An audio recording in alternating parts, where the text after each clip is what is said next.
that time of week once more for Muji and Dan to give you the comic store. It's time to open up those bags and boards, fans. Welcome to Get Your Pulls.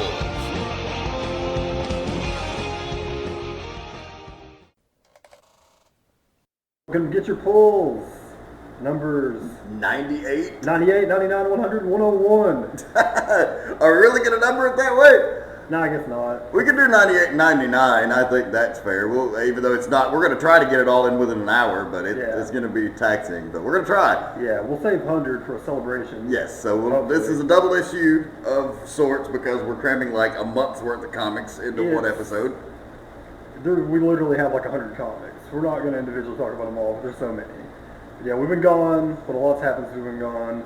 Oh, yeah. If you want to rewind to Get Your Pulls from a year ago, I think you remember me going on a really bitch rant about how Guardians of the Galaxy, how people are going to be like, oh, I hope it does okay, nobody's going to like it, and I hope this isn't the one that Marvel fails on, and me being like, they know it's going to do great, it's got a talking raccoon, it's going to make $1 billion. Guess what, motherfuckers?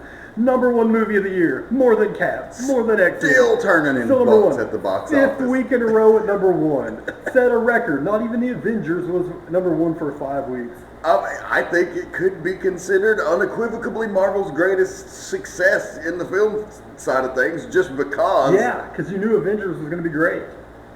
I mean, you knew it was going to make money because of the anticipation. Guardians, like I said, out of nowhere, but it had all the elements. That's why I was predicting I thought it would do great. Because you're essentially, right now, if you stamp Marvel on something, it's like stamping, like, fucking gold on it. It's just gonna make money. Yeah, I think so. I think the next movie is actually going to be their biggest test. Is like if they can make money with an Ant-Man movie. Yeah. Which I think they can if it's good. You know, like the same formula with Guardians. If they hit all the right notes, it's gonna be fine. If once the trailer comes out, like that was the thing with Guardians, was I was like, I bet it's gonna make money. Then when you saw that first trailer, you were like, oh, yeah, this is different. Like this is gonna work. And I mean, it exceeded all expectations. But oh, it was amazing. I mean, yeah. we won't have to go into a giant review because I think everyone on the planet has seen the movie at this point. But if you haven't, it was amazing. It's the best Star Wars movie since Empire. Yeah. That's what it is. Absolutely. Star Wars 7 has a lot to live up to after Guardians and the new Star Trek movies. Yeah, it's crazy. But yeah, Guardians was great. It's been doing good. See what else happened. Dragon Con happened. You went to Dragon Con? Yes, and it was amazing again this year. Not a lot comic-wise. They had a couple of guests there, but I didn't like. We had such a immersive time at Heroes Con in Charlotte earlier in the year. I didn't really hit much of the comic stuff up, but there was a lot of great costumes and great partying this year, and I had a good time. I heard there was a lot more issues with the crowd this year on Saturday and Sunday. And the vendors area was really difficult this year to navigate. That was really my only big complaint. But Friday was a great time.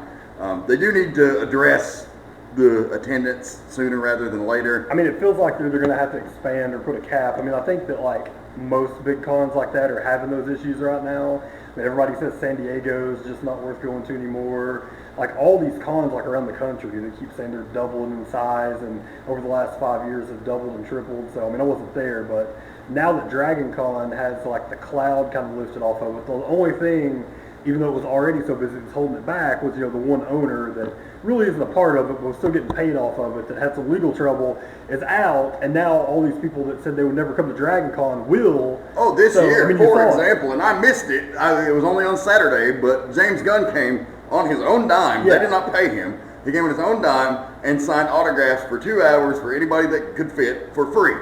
Yeah, Patrick Stewart was there this year, and he had always said he would never come because of that guy. I mean, they're going to keep, I mean, it's going to get bigger now that that's gone. All these big, hard-hitting comic pros had all, I'd heard, said they wouldn't come because of that. Tim Sale was there this year. Yeah, I mean, now they will. I mean, it's going to get bigger, so, yeah. Yeah, but Dragon Con 2014 was a good experience, and hopefully, they'll address the issues that they have. They really need to up the staff and training of the staff. That's really one of the biggest drawbacks they have is a lot of volunteer staff. And, I understand you're not getting paid for it. Yeah. You're getting a free pass to deal with a bunch of assholes. Most of them are drunk. Yeah. I mean, but you still need to know your job. So anyway, Dragon Con was awesome, despite little things here and there. But as always, a great time. Dragon Con wrestling was great. Midnight Black Mass has been relaunched in the off time, and we've had a lot of great guests been focusing on wrestling. Got a sweet 2-part interview with Scott Hudson that we just finished up, former WCW announcer. So make sure you check that out. But that's all I got for the news. You got any other tidbits you wanted to talk about? I know we got some big TV coming up with the fall season. I mean, nothing gigantic, yeah. I mean, well, I'm sure we'll get into that. I mean, we're about to, within the next month, you know, we're about to see a lot of these comic shows come on the air and get to see like what's going on. And see what's good and what's not. And what's good and what's not, exactly. So, I mean, we'll talk about it at the time. I'm really excited, not really comic news, but in the vicinity, Kevin Smith, I mean, he's synonymous with comics. So excited for Tusk. I believe that's in 2 weeks, and especially after finding the big secret, which isn't a secret, even Kevin Smith himself has been telling everybody now because he wants people to get to the theater. It's Johnny Depp's in it. He's starring in this movie and his next movie. And word is Sony picked it up for international distribution, so we may actually get it in Chattanooga. Yeah, I think we will. I hope we will. But yeah, really excited for that. Really excited because Halloween is quickly approaching. Can't fucking believe that this year's only got a few months left. This year has sucked in many ways, and it's had some awesome parts too. But it's had its ups and downs. Yeah, I mean, I got a new job, and that was cool. And we went to Heroes Con for the first time, and that was a great time. But plenty of bad shit too. Yeah. 2015. It has to be our year. Before long, we either are going to have our year die. Yeah. It's approaching. Yeah, I guess that's it. I guess we'll get to the polls. There's a billion, so some of them I won't even talk about. One more thing before we get to the polls. Just YouTube listeners, I know the folks that follow this exclusively on YouTube missed this in our absence. We're back on all of the subscription services. You can get YouTube you get Potty Humor anywhere and everywhere now. We're on iTunes. Just search Potty Humor. It's one word, no spaces. We're on Stitcher. You can subscribe there. On your mobile phone, it's sweet. There's an app. You can, on all smartphones, Potty Humor, Getchyapulls, Midnight Black Mass, Last Action Zeros, all of our great shows, right there at your fingertips on your smartphone. So check it out, Potty Humor, anywhere you can get podcasts. Nice. All right, good. The polls. We'll start with DC. First thing, Superman Doomed. 5 parts of it that we read since the last podcast. Great epic Superman story, man. Greg Pak, Charlie Soule, knocking it out of the park. I mean, I don't know if you can give them enough credit for that because of how Superman has been poorly handled since the relaunch. I mean, there's been some good stories here and there, but it's been few and far between. This is by far the best Superman story they've done in the New 52, or in many years in DC. It's before the New 52 even. Yeah, it's really been great. And surprisingly, too, it's stretched out this long, and every chapter of it's like gotten better. It's like really, you know, if you'd have told me before, because when they originally announced it, like it was really one of those, they didn't have like a big lineup. They're like just 4 or 5 issues. Yeah, I was expecting a 5-parter. It's turned into like 12, and it's been great. It keeps getting better.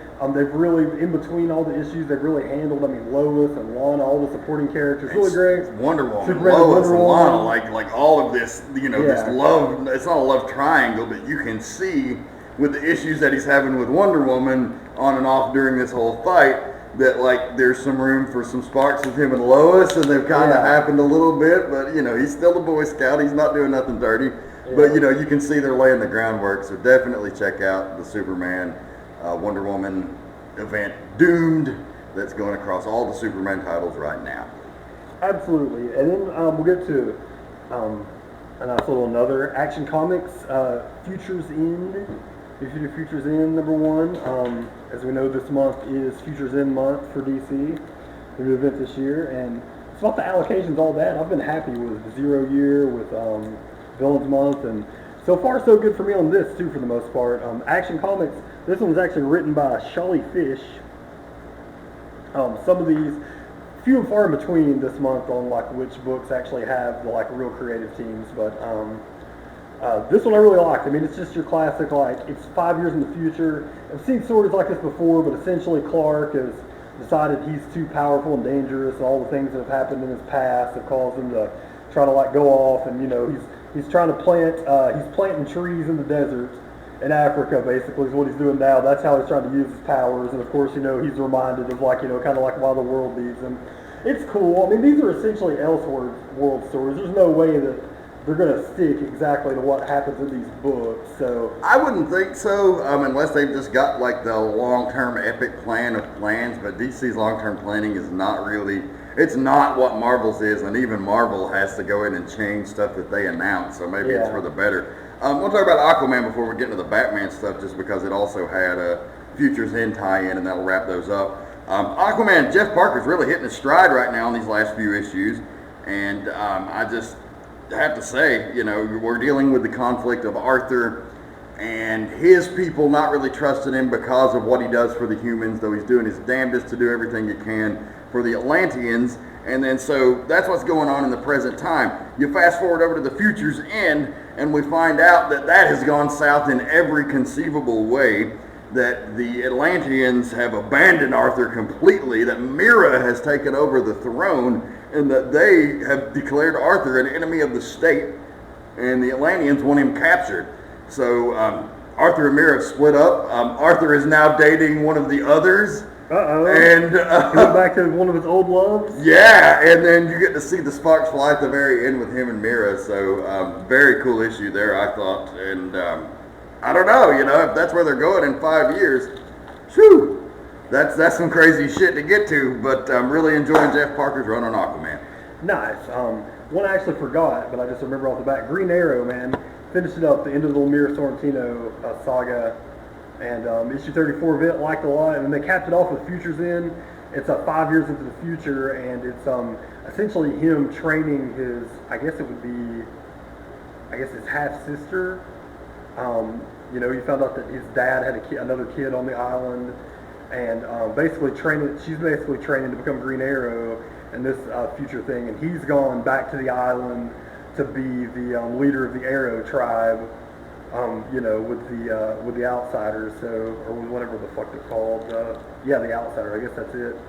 So, pretty cool. It's once again, an Elseworld story, but a pretty cool end to, you know, what Oliver would be doing. Even though a lot of these are like stories I've read so far, they're only 5 years in the future. And I'm like, I feel like some of them are written to be like 20 years in the future. Like, he's old and like beat up, and Bruce is old and beat up in this detective, and I'm like, that's just 5 years. Like, these guys are supposed to be, when the New 52 started, they're all supposed to be like 28 or 29.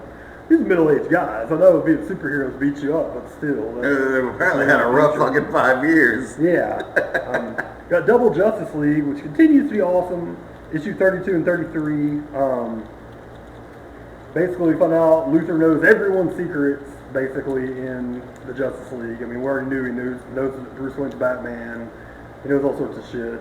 These 2 issues are basically, a lot of them are Batman and Clark trying to calm down the new power ring. You know, it found this girl, and she's freaking out, and they're trying to save her, and it's really good. And those are good, man. Justice League, Jeff Johns is still delivering the goods on that. 33 issues in. Yeah, and by the end of it, of course, you know, they have to make a decision if they're going to let Lex into the league or not, and that's the big thing. So. Awesome. Well, speaking of Justice League, just had 1 issue of Justice League United that will mark my end of the book. The wrap-up of the first arc and the first collected edition will be the first 4 issues. Not a terrible story. I just don't think Jeff Lemire clicks on team books. And again, this is too all over the place. Not the story I was expecting. Definitely a ploy to try and give DC a Guardians of the Galaxy type book. And it's just very forced. Yeah, it's the Guardians of Canada, not quite the Galaxy. Liked all the characters, liked the premise, didn't really care for the execution. So the same, man, didn't love JLA, it's okay. It's one of those things, like, they're not bad books, but they're just not worth, like, getting monthly. And, you know, and it's crazy, because all of Lemire's single titles are. I mean, he knocked Animal Man and Green Arrow out of the park. Yeah, absolutely. But yeah. But it's just like, I mean, I thought that on his Justice League Dark run, too. It was just not, he doesn't click well on team books. So over to a Harley Quinn, 8, 9, and 10. 3 of those review got double shipped last month, which is fine. $3 book. It's okay with me. They haven't tried to go crazy and make it $4 yet because they're not Marvel. That Harley Quinn has been outstanding. Like, so much better than anybody thought it was going to be. Yeah. Connor and Palmiotti have been knocking it out of the park. It's kind of sad to hear All-Star Western because Palmiotti, even though with New 52 and with the old Jonah Hex, he's been writing Jonah Hex for like, I think 7 or 8 years until they finally canceled that book, so it's finally over. But he's doing great in this book. It's been really good. I got into the first arc. Well, I was interested with him doing the next couple. Hasn't disappointed. In the newest issue, Harley is doing a roller derby and hits someone with a hammer, and you'll just have to see what the repercussions of that. Oh my God! There's some really hilarious lines in that Harley as well. It's very, very, very good. And then I guess we can get into the world of Batman. Bum, bum, bum, bum, bum, bum. To sort out 3 issues of Detective. I've got the Detective Annual number 3, which is good. It's tied into the current storyline, so it's kind of a must-have. Detective 34, another great issue. And then the Future's In, which I really like, which they tied into current Batman continuity, where it's 5 years into the future, and the Calendar Man has taken over Arkham Asylum, and Batman needs the Riddler's help to get back in, and it has a great twist at the end. I love the new origin story of the Calendar Man in Detective. I thought it was amazing. Yeah. Did you? Yeah, I guess you haven't read this one. No, the one before that was where they, the annual is where they introduced him. Yeah, well, this is the story all about him, and it's really good, and the story between Batman and Riddler is really awesome in it, so that's something to look forward to. And then, I guess real quick, Batman 34, real good issue, coming out of 0 year. Snyder's doing this, I think it's just going to be like a 2-part story, or maybe 2 one-offs.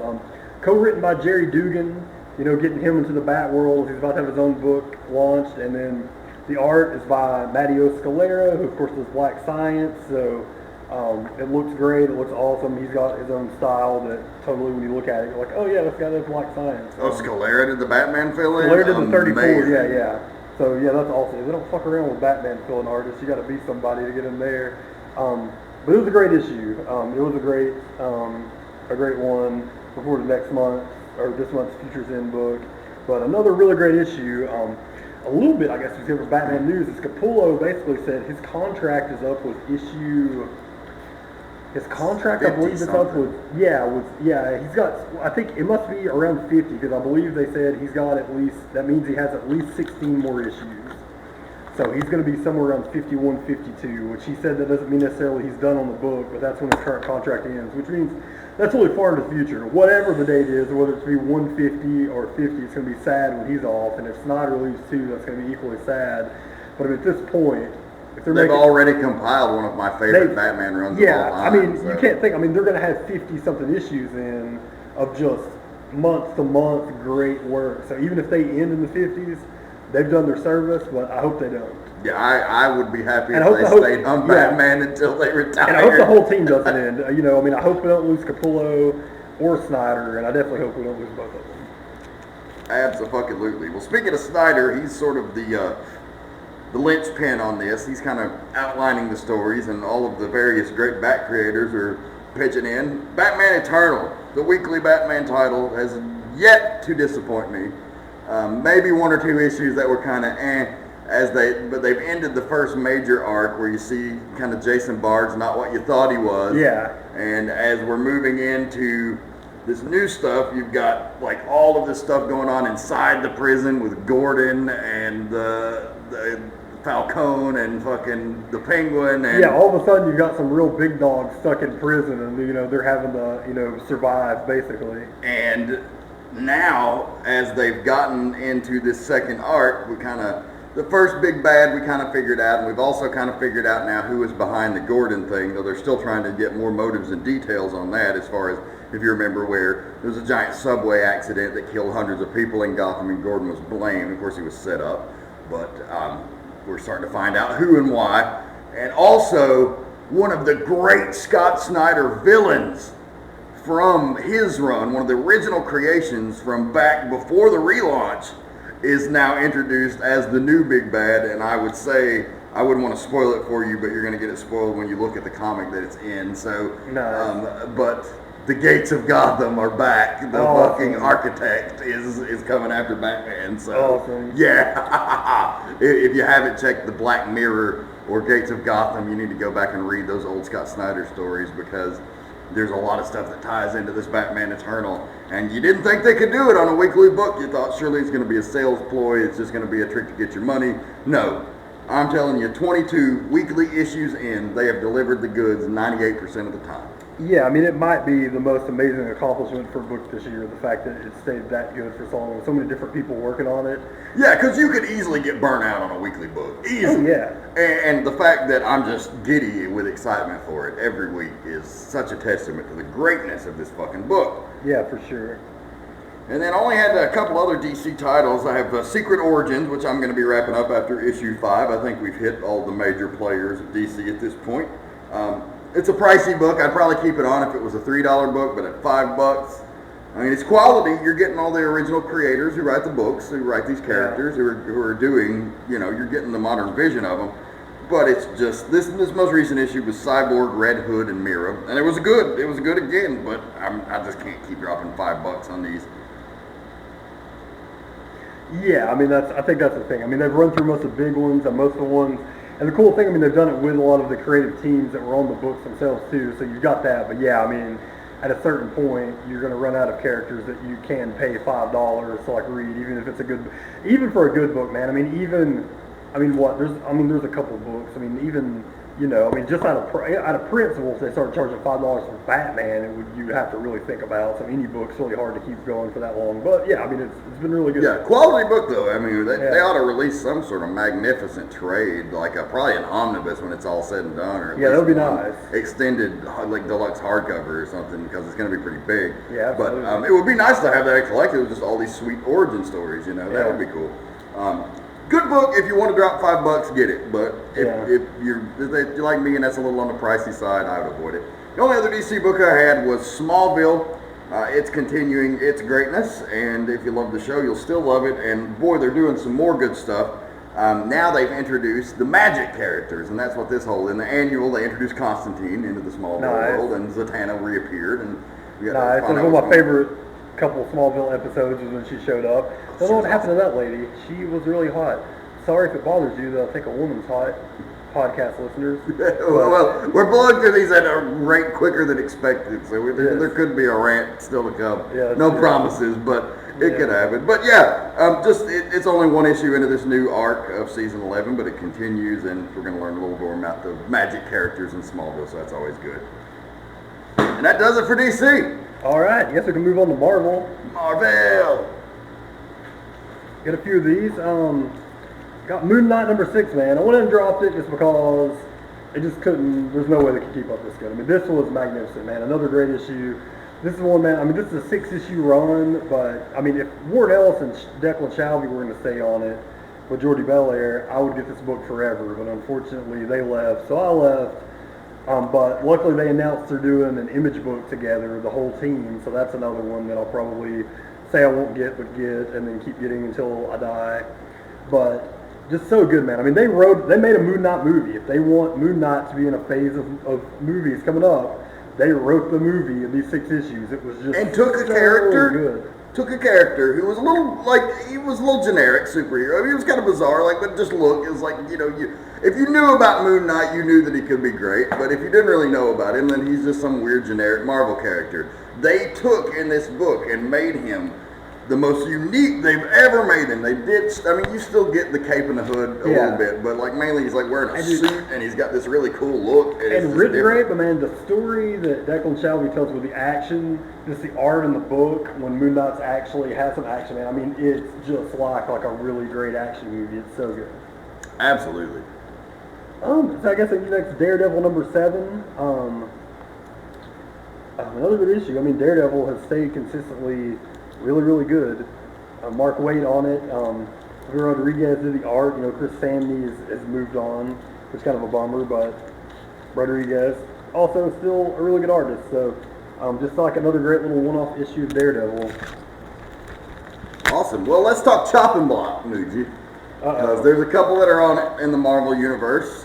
For me, hate to, because I love the creators and I think it's been a great run, but Marvel, the big boys, the fucking suits, I don't like the sales tactics on the book. I really still butthurt over paying $10 for a fucking useless wedding book that I didn't even know what was going on because you had to buy the fucking digital exclusive to get that story. Would have been a loyal customer of the fucking book from day one, and we're 33 issues in here, and it's going to be my last Deadpool after the next issue, unfortunately. I hate to drop it after that long, One I'm definitely willing to pick up and trade if I hear that Dugan and Posehn continue their awesome work, but as of now, it's out of here. We are getting, like, he's now met up with his daughter and they're having adventures, and that's kind of where we are in this whole Deadpool story. The other on the chopping block, Captain America. This is one that it hurts me to cut. I hate cutting a Remender book, mainly due to budget reasons, but also just because Marvel pissed me off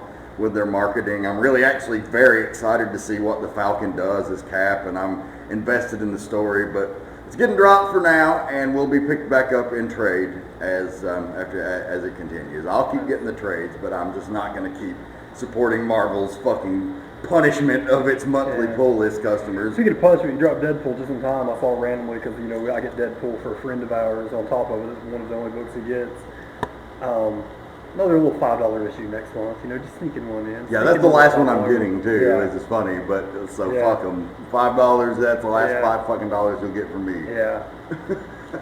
So you had one more Marvel I saw. Yeah, Hawkeye number 19. It's winding down. I'm just 3 issues to go, but staying good. I heard that next month issue 20 is going to be the final Kate issue, and I guess the last 2 issues will be Sam's Kate.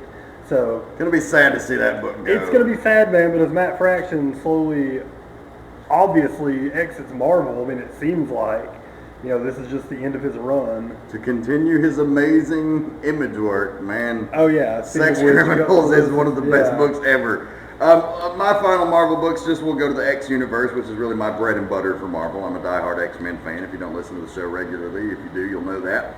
They're my comic impetus. Batman was the first, but X-Men was I was super obsessed with that in my formative years, and they've stuck with me. The original Sin tie-ins for X-Men have been fantastic, really, not having anything to do with it's just got the stamp on it. Now, the Daredevil Original Sin tie-ins that I have no idea what the Original Sin's about, and which is good. Apparently it's awesome, by the way. It's a Jason Aaron event that people have just, said it's the greatest event Marvel has done in years, so I might even pick that up in trade, but I'm not buying the fucking monthlies. Not again. But X-Men, this was really based on a really cool concept, the last will and testament of Charles Xavier, and this whole storyline has been about that. They found out all of this crazy shit that Xavier did, that there was this mutant that was just obscenely powerful that he fucking dampered, that Cyclops has a fucking shit fit after finding out some of the shit that he admits to, and it's he's not happy that he killed him, but he kind of is fucking disgusted by Xavier, and Bendis is really turning the wheels here, and I'm really enjoying his Uncanny run. It's staying great. Guardians of the Galaxy stays on the list as well. This was an awesome fucking story. It was the first issue in a new arc. They're looking at what happened to all these characters. They're finally explaining the mysteries of Guardians of the Galaxy when they relaunched.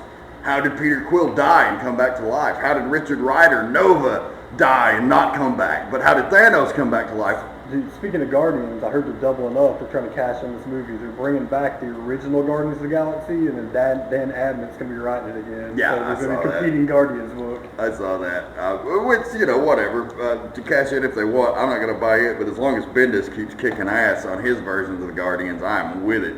They started explaining all of this crazy shit here in this issue, and it's really awesome, and the most interesting Guardian so far, actually. So I'm really excited about that. Uncanny Avengers looks to be wrapping up, and they're still in the big storyline of what's going on with Kang as he double-crossed them, and are they going to be able to save the world? With Remender, you never know what's going to go down, and shit's been crazy. Yeah. So that's all I got for Marvel as well. Nice. We're over to Image, which I have a billion, or actually just create our own, because we got one. Started out with the Wake finale. It was really good, man. It really ended on a point where you think they could really come back to the story at any time, because they really developed, this whole backstory universe, and you found out about a lot about it in issue 10, where all of a sudden there's this world that you didn't know about before, where, like I said, they could easily come back and do more Wake at some point and go back to this world. So highly recommend the Snyder. That's the last one. Sean Murphy in the art. I think the hardcover comes out pretty soon, actually, for DC.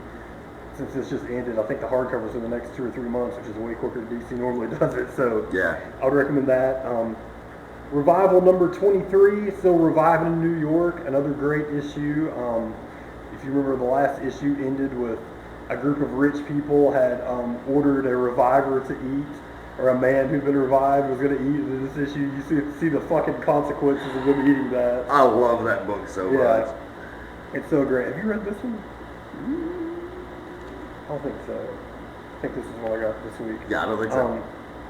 Lazeus number 10. That would be Lazarus for the uninitiated. Yes, it's randomly, not every week, but every once in a while on my pull list at the comic store, it loses the R and it just says Lazeus, so it's kind of funny. But a great issue, man. Head of the Carlisle family got got, and he decided to go to one of the competitor families to try to offer up some secrets, try to get him a spot. Didn't work.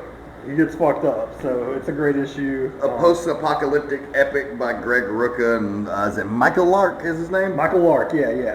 Man. Of course, did the great art on Gotham Central. Oh, that's right. That's where I recognize that greatness from. I wonder, it was like, that's a familiar art style.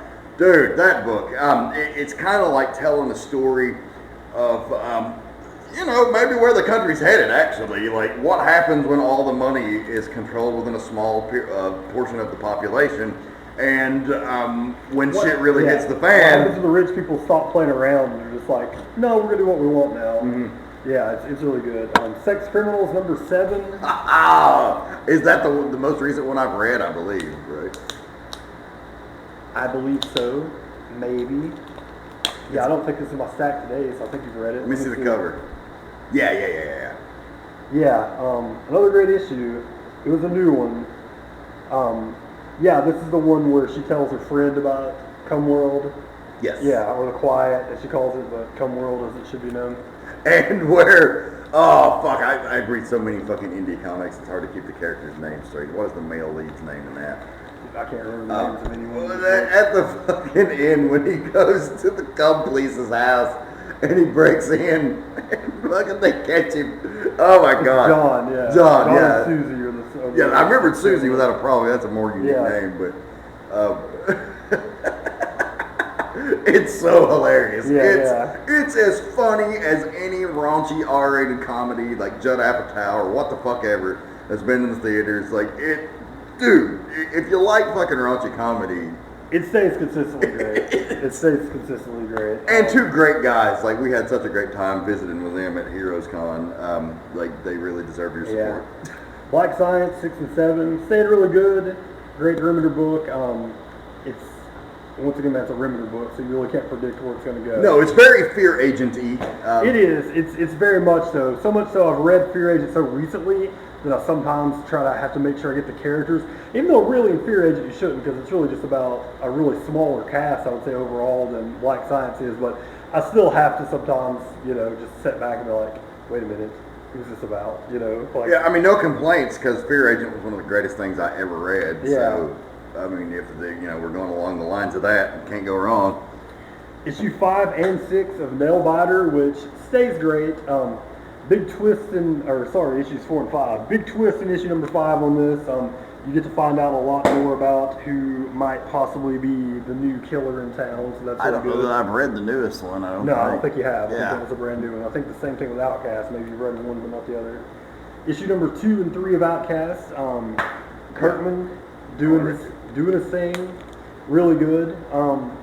This issue, a brand new person a brand new guy who looks to be another religious figure gets introduced. The kind of shadowy figure shows up at the end, and interesting where that goes.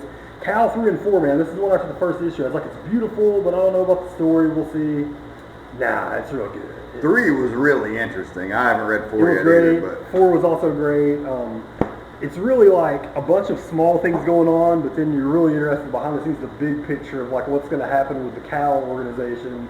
How, what the government's going to do with them. There's just so many different ways they could take the story, and it's very, very interesting. It's it's a parable about, the pros and cons of unions, and I think it does a really good job of addressing both sides without being political. It's really awesome. We've got Saga, number 21 and number 22. Both really good issues, man. You get to see in one issue. In this issue, you get to find out, you get to introduce the King Robot, who's awesome and really treats Prince Robot as his bitch boy.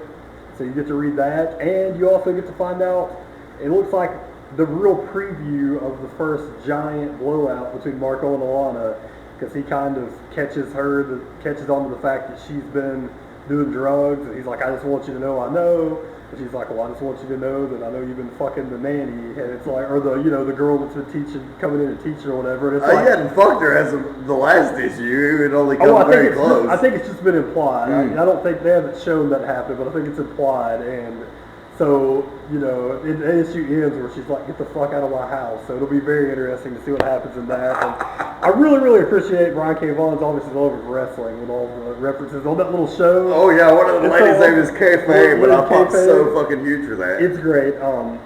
Last two that I have, man, started out with the end of Fatale. Did not disappoint. Issue number 24, big double-size issue. Sad to see it go. It was so good. It ended so great. It ended the way that you'd hope. Big spoilers. Josephine, finally, she has to sacrifice, kind of her friends, but she finally loses her curse and starts to get old and is going to get to die like a happy old lady. And then, but then you find out, that curse, though, maybe it's still out there on somebody. Great, but one of the best independent comics so good. Ever done. That's the first indie book that I bought when we started getting 2 years ago, which about makes sense. I mean, we've been getting pulls now for going on like 2.5 years, and Fatale with its breaks. It was the first indie book that I grabbed, and it's been so consistently good the whole time, man. And it was such a unique premise. Like, you had Brubaker and Sean Phillips, very much known for their like hard true crime, noir type stuff, like hard-boiled detective shit. That's what they're good at. This has an element of that, but it spans the eons of time. You added in that supernatural to it, though. It just gives this totally different feel. Yeah, you put all these Lovecraft. It's like all based on Cthulhu and Lovecraft mythology, and like you combine that with the film noir and the fucking true crime shit, and it's just this match made in heaven. It's its own thing. It's so great, and it's definitely the type of thing that HBO could make into like a mini series or something. It would just be epic. Or just enjoy the comic. Buy the hardcovers. The first one's out. None of the trade paperbacks are out. I think the second one will be coming out soon. I think Brubaker was one of the people that got the oversized hardcover. Him and Sean Phillips working together, popular. And how about the fact that Brubaker and Phillips are going to end up going down as one of the great teams in comics ever, man. I mean, you've got all the old classic teams that, you put together and whatever, and they're built kind of like modern mythology. But man, nobody has done like what they've done when it comes to writing just all these indie books, all this crime stuff. And they've been together now for going on like 15 years or so. The last 15 or 20 years of comics have not been very team-oriented. No. It's very much the individuals plugged in wherever. And it still feels new. I mean, Fatale is different than Criminal. And then this new book that we got the first issue of, The Fade Out, it feels like Brubaker and Phillips, once again, man, different than anything that they've done. It's so good, man. Like, this seems like Brubaker said this is going to be his most ambitious of the book so far. Well, you look at this is back to the true crime theme that they do. Yeah. But it's added in, it's in old Hollywood, one of the dirtiest places in the world. One of the most fascinating things in the world to me is the history of Hollywood and how it was built. And how it's just these fucking vultures and vampires, it's a little bit of what, I guess, going crazy supernatural, Snyder got in the first few issues of American Vampire, yes. He just did literal vampires, it's like the ones that were really helping the young people get famous and everything like that. This is it too, man. I mean, right off the bat, you get all this horrible things happening, and then everybody's just like, yeah, this is just what happens. We'll cover it up. This is just what happens in Hollywood. So, and the great thing is Brubaker's got this insight because his uncle was a screenwriter back in these days, and he gave him all of his notes and all of his books and stuff as a gift. And so he's got all this great stuff to read from, to add into his already vast knowledge. And man, I mean, this already, it's so sad Fatale's ended, but one issue in The Fade Out, and you're like, oh yeah, this is probably going to be just as good or better. And it's a brand new story that you just, you can't wait to delve into the world of. So yeah, man, Brubaker and Phillips, thank God they got that Image contract. Keep doing whatever you want, fellas. Please keep doing it. Yeah, of the most amazing teams in comic history, really. I mean, we're really reaching that point now. My independent books will wrap this up.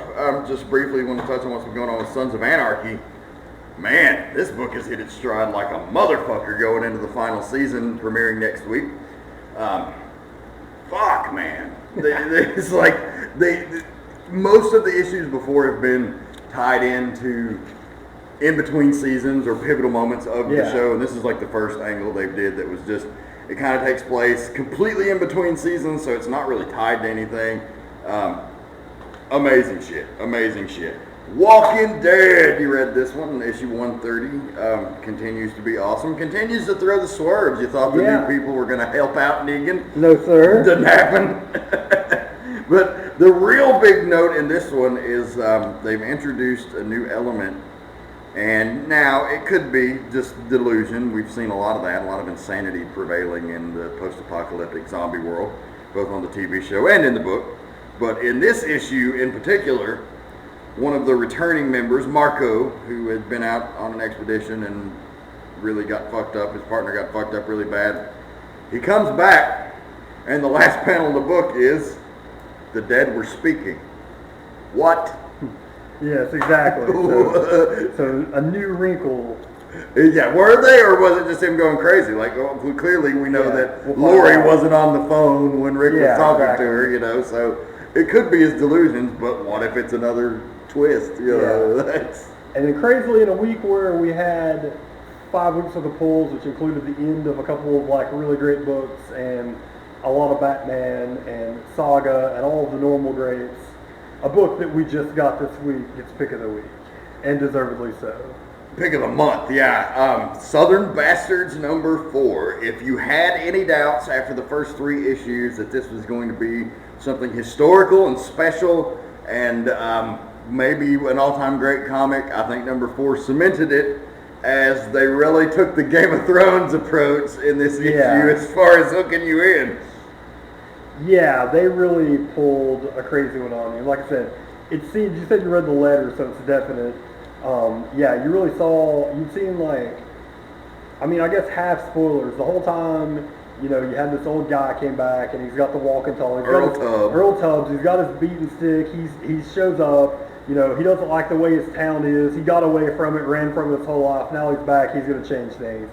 See this coach, you know, he's just kind of taking his licks and being like, fuck he's you. Like, John Voight from Varsity Blues plus Bear Bryant. Yeah, leave me alone, like, you know, like I'm not doing anything, keeps the 9 to 9, but then finally fucking gets down to it, and Jesus becomes the most vicious guy in the book, and you're just left in this issue being like, what the fuck's happening next issue? Like, everything that was going on is over, you know, like, what the fuck? So, the shit with his daughter was like heartbreaking. Yeah. Like, just fucking heartbreaking. Like you know, he calls her and he leaves this fucking long, drawn out, heartfelt message about how he's not really, you know, been there for her as far as like he wanted to, and how he really needs to get up and see her. And she kind of blows him off. She gets his message and calls him back, and it's after the shit has already hit the fan. And oh my god! So interesting. It's so good. So interesting to see where it's going to go from here. Yeah, man, it's been a great few weeks of books. We haven't been finding because of a lack of good stuff, man. Especially Image. I mean, the further and further we go, the more and more that I'm just like, if I got to drop something, it can't be one of these Image books. So, No. So much really good shit out there going right now. I'm really excited for the next few weeks. Got a couple futures in. Got Batman futures in this week. Very pumped for that, of course. Very cool. So I got a couple Image books. Like always, I don't know which one we want. We got a new Walking Dead this week. Yep. Let's see, I believe I have like 5 or 6 books. A new Superman Unchained, issue 8, the next to last issue, Superman Unchained comes out this week. Batman Eternal, of course. Batman Eternal, of course. I got a couple more Image books. Hang on, I'll tell you. I'm looking at the release list now. Velvet #7, New Walking Dead, as you mentioned. I think it's the only Image book. No, New Lazarus also. New Lazarus as well, so nice. And Marvel, let's see, we'll have my final issue of Deadpool. We'll have issue 20 of Hawkeye, which is the third to last issue. Yeah, we'll have that Hawkeye. We'll be there. That's about it. That's it, man. Yeah, most of yeah.